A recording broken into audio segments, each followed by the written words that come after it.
মানে ভাবুন তো বিষয়টা, একটা রাজনৈতিক দল যারা কিনা খোদ দেশের সংসদে বসে বিরোধী দল হিসেবে আইন প্রণয়নে ভূমিকা রাখছে, ঠিক সেই একই সংসদে বসে তাদেরকেই ৫৪ বছর আগের একটা যুদ্ধে আনুষ্ঠানিক শত্রু বাহিনী হিসেবে আইনি স্বীকৃতি দেওয়া হচ্ছে। হ্যাঁ, আধুনিক রাজনীতির ইতিহাসে এমন অদ্ভুত স্ববিরোধী ঘটনা আসলেই খুব কম আছে। একদম। মানে একদিকে তারা রাষ্ট্রের আইন তৈরি করছে, আর অন্যদিকে রাষ্ট্রের আইনি দলিলেই তারা শত্রু হিসেবে চিহ্নিত হচ্ছে। তো এই যে একটা নজিরবিহীন আইনি আর রাজনৈতিক টানাপোড়েন, এটা আসলে কিভাবে সম্ভব হলো তা নিয়ে আমাদের আজকের এই ঐতিহাসিক ও আইনি দলিলের এক গভীর অনুসন্ধান। ঠিক, আজকের এই অনুসন্ধানে আমরা মূলত বাংলাদেশ জামায়াতে ইসলামীর ১৯৭১ সালের যুদ্ধকালীন অবস্থান থেকে শুরু করে বর্তমান সময় পর্যন্ত তাদের যে একটা আদর্শিক বিবর্তন, সেটার পথপরিক্রমা বিশ্লেষণ করব। আর এই পুরো আলোচনার কেন্দ্রবিন্দুতে থাকছে সদ্য পাশ হওয়া জাতীয় মুক্তিযোদ্ধা কাউন্সিল সংশোধন আইন ২০২৫। এই আইনটি আসলে দলটির আইনি পরিচয়কে সম্পূর্ণ নতুন একটা মাত্রায় নিয়ে গেছে, যা একই সাথে জাতীয় রাজনীতি এবং ঐতিহাসিক দায়বদ্ধতার ক্ষেত্রে এক নতুন বিতর্কের জন্ম দিয়েছে। রাইট। তবে আলোচনার শুরুতেই অত্যন্ত স্পষ্ট করে একটা বিষয় জানিয়ে রাখা প্রয়োজন। আজকের এই পুরো আলোচনাটি সম্পূর্ণভাবে আমাদের কাছে সরবরাহকৃত আইনি দলিল এবং ঐতিহাসিক বিশ্লেষণমূলক প্রবন্ধের ওপর ভিত্তি করে তৈরি করা হয়েছে। অবশ্যই।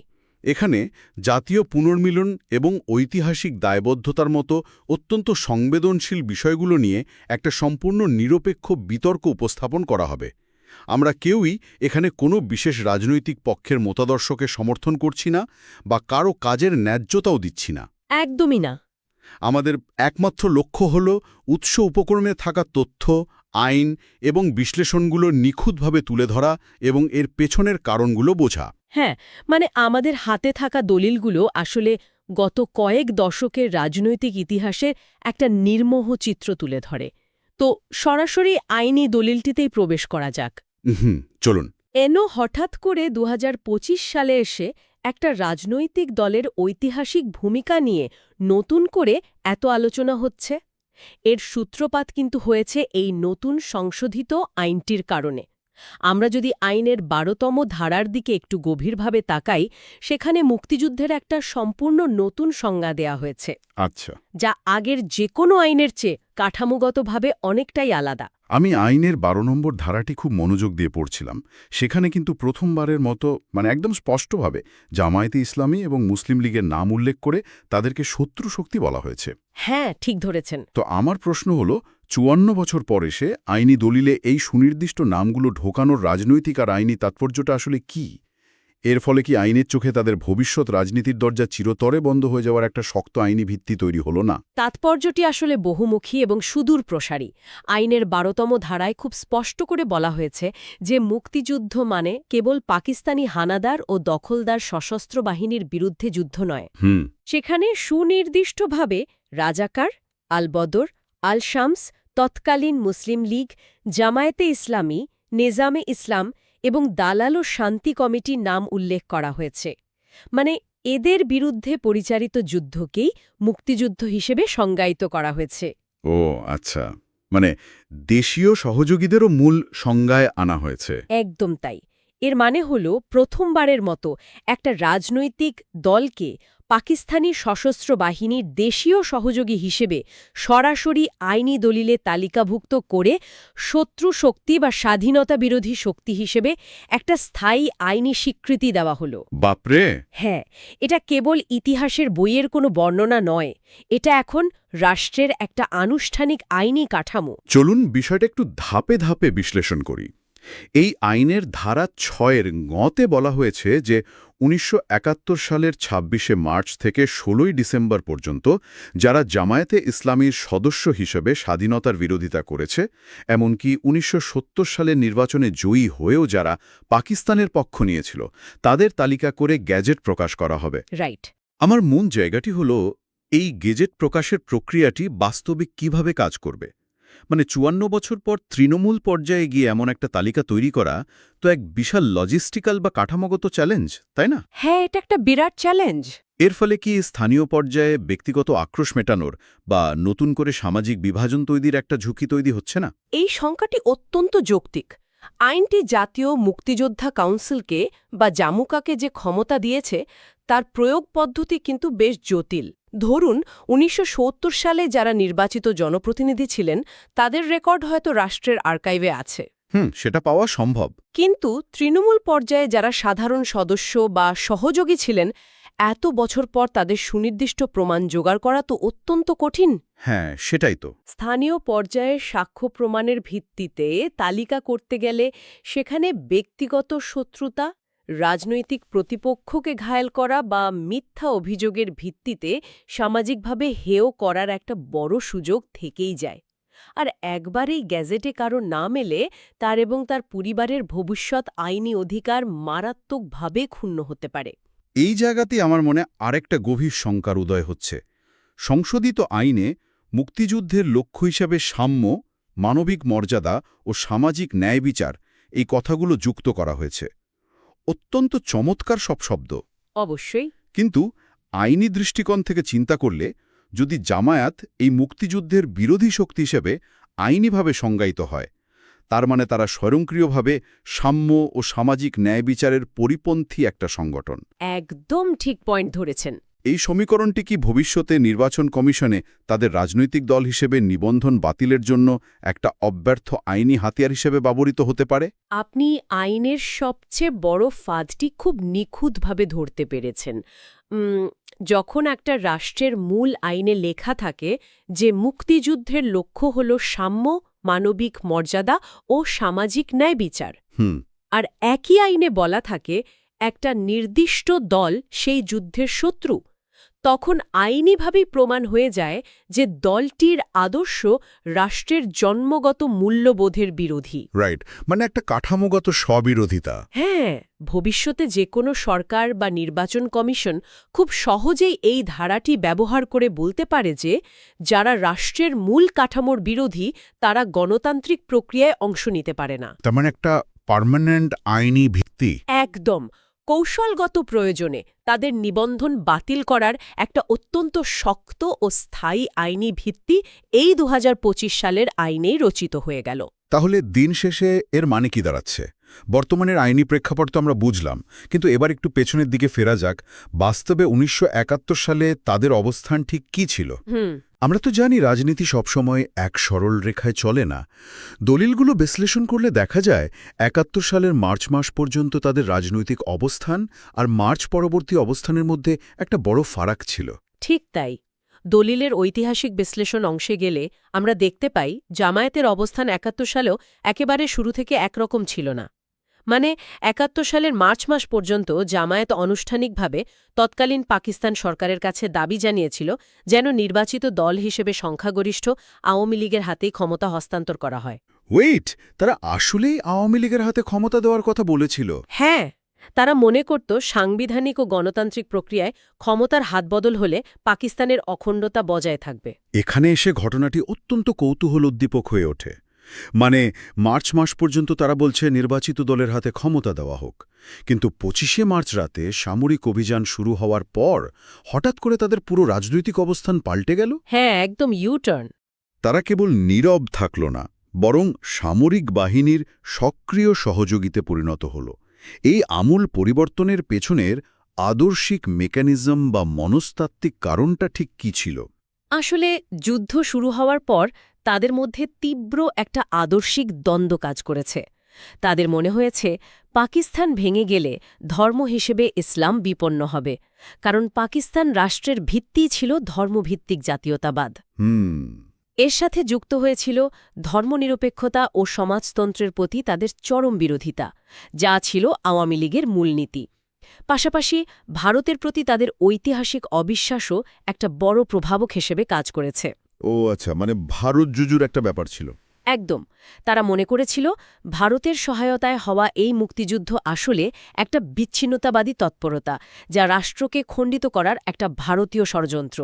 এই মুসলিম জাতীয়তাবাদ, ধর্মনিরপেক্ষতার ভয় এবং রাষ্ট্রীয় সার্বভৌমত্ব রক্ষার আদর্শিক তাড়না থেকেই তারা শেষ পর্যন্ত পাকিস্তান সেনাবাহিনীর পক্ষ নেয়। কিন্তু তারা তো শুধু রাজনৈতিক বা আদর্শিক সমর্থন দিয়ে থেমে থাকেনি, তাই না?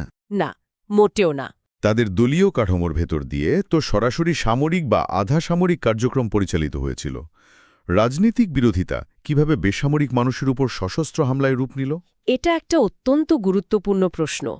তারা কেবল মতাদর্শিক সমর্থন দেয়নি, বরং পাকিস্তান সামরিক বাহিনীকে কৌশলগত সহায়তা দেওয়ার জন্য তৃণমূল পর্যায়ে রাজাকার, আল-বদর এবং আল-শামসের মতো মিলিশিয়া বাহিনী গঠনে সরাসরি নেতৃত্ব দেয়।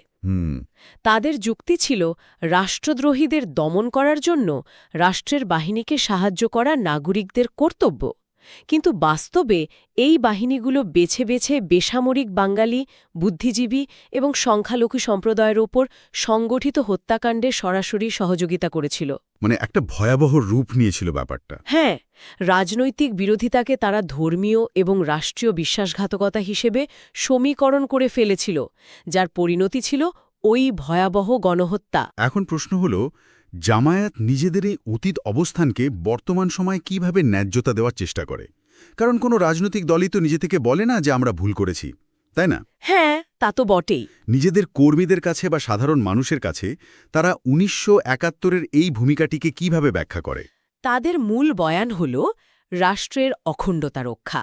তারা দাবি করে যে ভারতের প্রত্যক্ষ সামরিক সহায়তা নিয়ে যা হচ্ছিল তা প্রকৃত স্বাধীনতা সংগ্রাম ছিল না, বরং তা ছিল একটা রাষ্ট্রের ভেতরের বিচ্ছিন্নতাবাদ। আচ্ছা।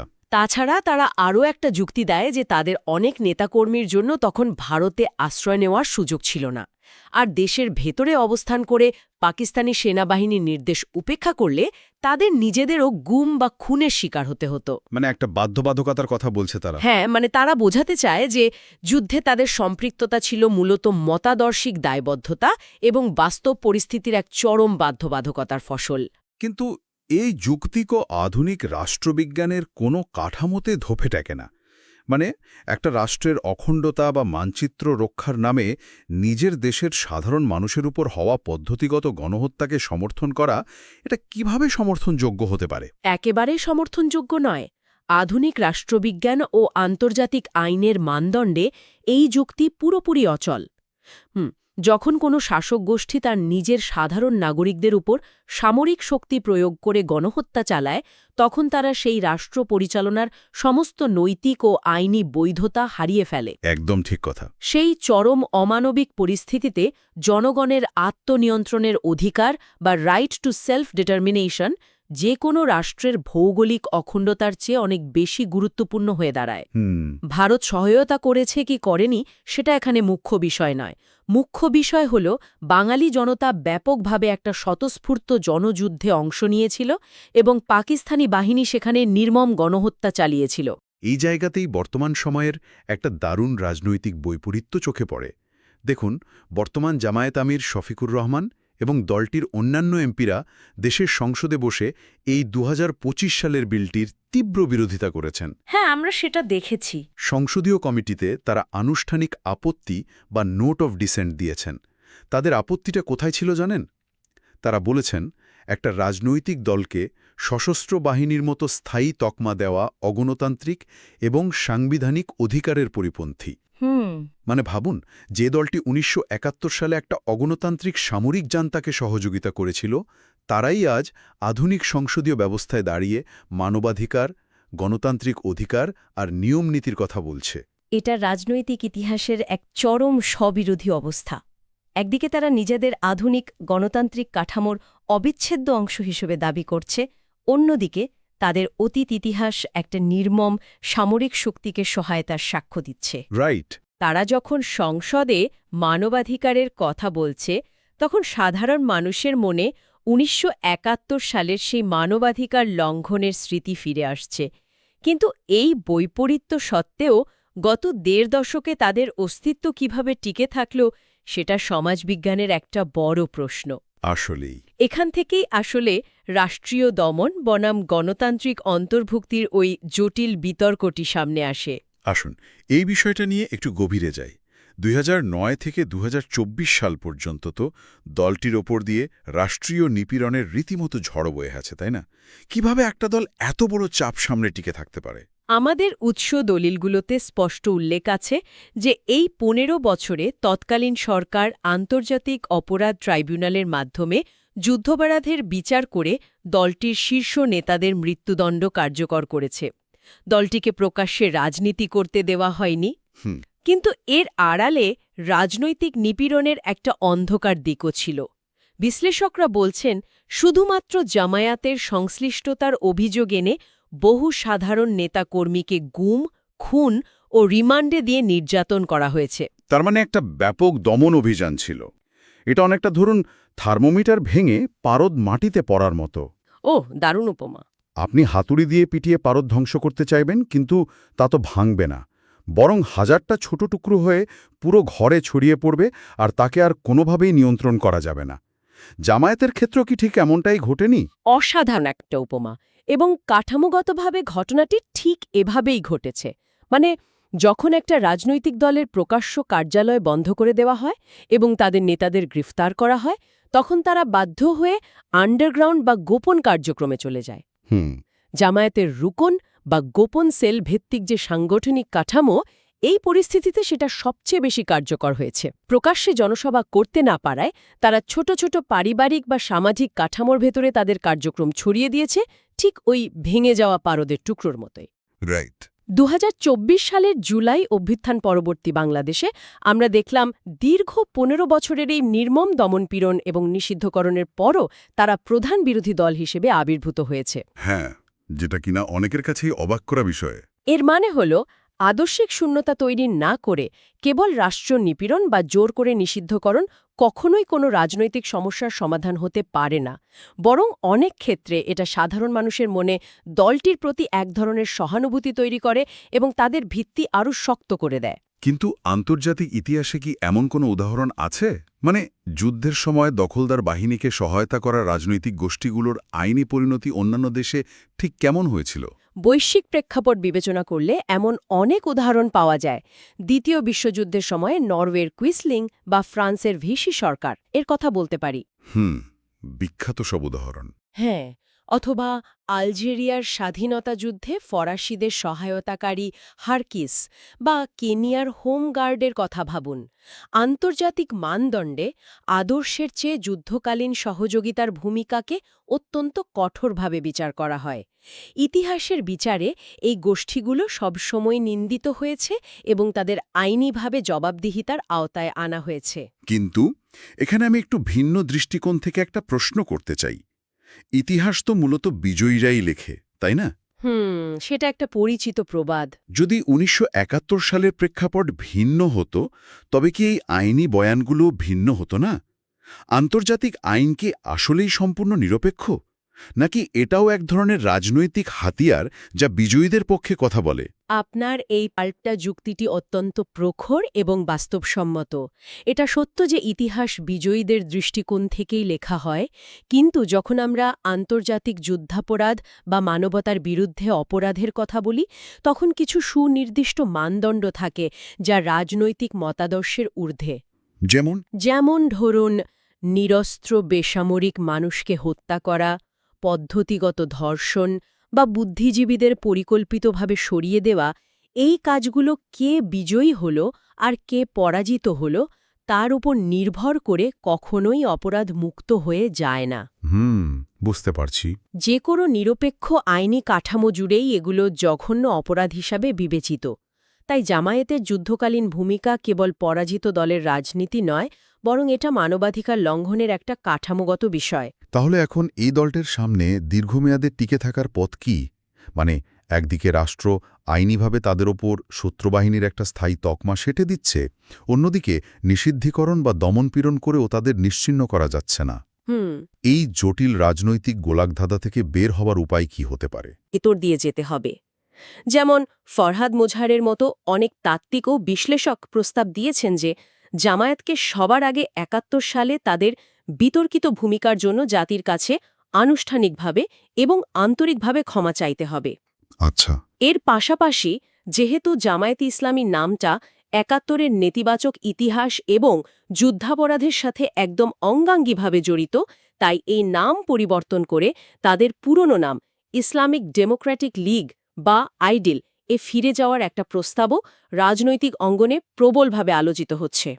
কিন্তু এই সমাধানের জায়গাতেই আমার একটা বড় দ্বিমত রয়েছে। মানে শুধু নাম বদলালেই কি সব সমাধান হয়ে যাবে? প্রশ্নটা যৌক্তিক। ধরুন একটা পুরনো পণ্যের মোড়ক বা প্যাকেজিং বদলে ফেলা হলো, কিন্তু ভেতরের উপাদান সব একই থাকলো। এটা তো সির্ফ একটা বাহ্যিক প্রলেপ বা খোলস পাল্টানো। ভেতরের আদর্শ যদি অপরিবর্তিত থাকে, যদি তারা এখনও সেই পুরনো মনস্তত্ত্ব ধারণ করে, তবে সাধারণ মানুষ কেন তাদের এই নতুন পরিচয় মেনে নেবে? ইতিহাস কি এত সহজেই নামের আড়ালে ঢাকা পড়ে যায়? আপনি একদম মোক্ষম জায়গাটিতে আঘাত করেছেন এবং আমাদের উৎস প্রবন্ধগুলোতেও ঠিক এই শঙ্কাটি অত্যন্ত স্পষ্টভাবে প্রকাশ করা হয়েছে। বিশ্লেষকরা বলছেন যে একা ক্ষমা চাওয়া বা কেবল নাম পরিবর্তন করাই যথেষ্ট নয়। একদমই না। দীর্ঘমেয়াদী রাজনৈতিক বৈধতা পেতে হলে দলটির ভেতরে প্রকৃত আদর্শিক রূপান্তর ঘটাতে হবে। এই রূপান্তরটি হতে হবে অত্যন্ত দৃশ্যমান। বাংলাদেশের স্বাধীনতা ও মুক্তিযুদ্ধের চেতনার প্রতি তাদের সুস্পষ্ট স্বীকৃতি থাকতে হবে এবং সংবিধানের প্রতি অকুণ্ঠ অঙ্গীকার ব্যক্ত করতে হবে। রাইট। তারা যে কেবল নামের পরিবর্তন করছে না, বরং আদর্শিকভাবেও একটা স্বাধীন ও গণতান্ত্রিক রাষ্ট্রের মূল্যবোধকে ধারণ করছে, তা সাধারণ মানুষকে বোঝাতে হবে। তার মানে স্রেফ একটা প্রেস রিলিজ দিয়ে ক্ষমা চাওয়াটা কোনো গন্তব্য নয়, এটা কেবল একটা দীর্ঘ পুনর্মিলন প্রক্রিয়ার শুরু মাত্র। একদম সঠিক। এর সাথে জাতীয় সংলাপ এবং সত্য উপলব্ধির বিষয়টিও জড়িত, যেমনটা আমরা দক্ষিণ আফ্রিকার ট্রুথ অ্যান্ড রিকনসিলিয়েশন কমিশন বা সত্য ও পুনর্মিলন কমিশনের ক্ষেত্রে দেখেছি। নেলসন ম্যান্ডেলার সেই ঐতিহাসিক উদ্যোগ। হ্যাঁ, সেখানে অপরাধ স্বীকার করে নেওয়ার মাধ্যমে একটা জাতীয় ক্ষত নিরাময়ের চেষ্টা করা হয়েছিল। তবে দলীয় পর্যায়ে ক্ষমা চাওয়া এবং আদর্শিক স্বচ্ছতা প্রমাণ করা অনেক বেশি জটিল একটা প্রক্রিয়া। তা তো বটেই। আদর্শিক স্বচ্ছতা ছাড়া কোনো নতুন নাম গ্রহণ বা খোলস পাল্টানো জনগণের কাছে কখনোই দীর্ঘমেয়াদী গ্রহণযোগ্যতা পাবে না, বরং তা অতীতের মতোই রাজনৈতিক টানাপড়েনের শিকার হবে। চূড়ান্ত রায় আসলে গণতান্ত্রিক ব্যবস্থায় জনগণকেই দিতে হবে। আজকের এই দীর্ঘ বিশ্লেষণধর্মী আলোচনা থেকে আমরা বেশ কিছু জটিল এবং গুরুত্বপূর্ণ বিষয়ের ওপর আলোকপাত করতে পারলাম। আমরা গভীরে দেখলাম কিভাবে ২০২৫ সালের নতুন সংশোধিত আইনের ১২ এবং ৬-এর ধারা জামাতে ইসলামীর অতীতকে সম্পূর্ণ নতুনভাবে সংজ্ঞায়িত করছে আর তাদের আইনি ও রাজনৈতিক অস্তিত্বকে এক নজিরবিহীন ঝুঁকির মুখে ফেলছে। একদম তাই। আমরা এটাও আলোচনা করলাম যে ১৯৭১ সালের যুদ্ধকালীন মনস্তত্ত্বের সাথে আধুনিক সংসদীয় রাজনীতির কতটা অদ্ভুত বৈপরীত্য রয়েছে। একই সাথে গত ১৫ বছরের রাষ্ট্রীয় দমনপীড়ন কিভাবে সেই পারদ ভাঙার উপমার মতো তাদের ধ্বংস করার বদলে সমাজে আরও গভীরে ছড়িয়ে দিয়েছে। হ্যাঁ, এবং ভবিষ্যতের রাজনৈতিক অস্তিত্ব টিকিয়ে রাখার জন্য স্রেফ খোলস পাল্টানোর বদলে প্রকৃত আদর্শিক পরিবর্তনের প্রয়োজনীয়তা কতটুকু সেসবও উঠে এসেছে আমাদের আজকের বিশ্লেষণে। হ্যাঁ, আমাদের সরবরাহকৃত দলিলগুলো দিন শেষে এই উপসংহারেই পৌঁছায় যে ইতিহাসের অমীমাংসিত অধ্যায়গুলো কেবল গায়ের জোরে বা আইন করে মুছে ফেলা যায় না। এর জন্য প্রয়োজন সত্যের মুখোমুখি হওয়া, ঐতিহাসিক দায়বদ্ধতা স্বীকার করা এবং একটা গণতান্ত্রিক অন্তর্ভুক্তিমূলক রাজনৈতিক সমাধান খোঁজা। আলোচনার একেবারে শেষ পর্যায়ে এসে একটা গভীর বিষয় ভাবনার খোরাক হিসাবে আপনাদের জন্য উন্মুক্তই রয়ে গেল। ধরে নেওয়া যাক কোনো একটা রাজনৈতিক দল তার অতীত ইতিহাস মুছে ফেলতে সম্পূর্ণ নতুন একটা নাম এবং নতুন রাজনৈতিক ইশতেহার গ্রহণ করল। কিন্তু মূল প্রশ্নটি হল, সেই সম্পূর্ণ নতুন দলটি কি আসলেই পুরনো দলটির রেখে যাওয়া ঐতিহাসিক দায়ভার থেকে রাতারাতি মুক্ত হতে পারে, নাকি এটা কেবল আইনি কাঠামোর ফাঁক গলে দায়বদ্ধতা এড়িয়ে যাওয়ার একটা চতুর কৌশল মাত্র? রাষ্ট্র এবং তার সাধারণ নাগরিকরা কি কখনো নতুন নামের আড়ালে লুকিয়ে থাকা সেই পুরনো অতীতকে এত সহজে ভুলে যেতে পারে? সত্যিই একটা বড় প্রশ্ন। এই প্রশ্নগুলোর উত্তর সময়ই বলে দেবে। আজকের এই ঐতিহাসিক ও আইনি দলিলের অনুসন্ধান আমরা এখানেই শেষ করছি। নতুন কোনো বিষয় নিয়ে আরও গভীরে প্রবেশ করার আগ পর্যন্ত চারপাশের তথ্য এবং ইতিহাসকে একটু ভিন্ন দৃষ্টিকোণ থেকে বিশ্লেষণ করার এই চর্চাটি অব্যাহত থাকুক।